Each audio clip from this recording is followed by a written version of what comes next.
And something changed, after liberalization, which is the first 45 years led to probably, bankruptcy of the Indian economy.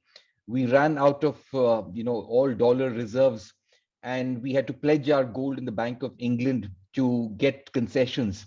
And the government had no option but to open up the economy. Several, customs duties were lowered, and many companies in India for the first time began to face the heat and began to face competition.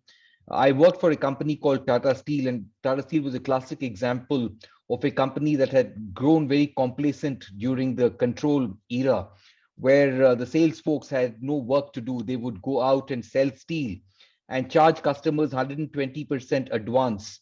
So if you bought 100 tons of steel, you had to pay 120% of the price of 100 tons as advance. And after the steel was supplied, the 20% would be returned to you maybe after 3 months. So those were the kind of pricing terms. And therefore, the sales folks just had to be busy doing lunches, dinners, and playing golf and did nothing else. But liberalization changed everything. And for the first time, they began facing the heat. And these companies had gotten very bloated during those periods. So for example, 70,000 employees produced about 3.5 million tons of steel.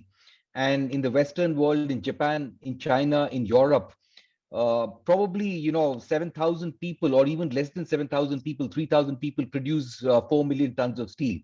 So that was the kind of order of magnitude difference in efficiencies, productivity.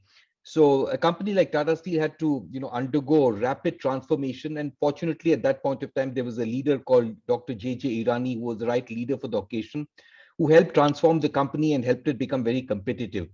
But the first 45 years actually killed whatever spirit of enterprise that India had. And there were no first generation entrepreneurs, only those who knew how to manipulate the system, those who knew how to play the game well, entered business. Nobody else had the guts to enter business.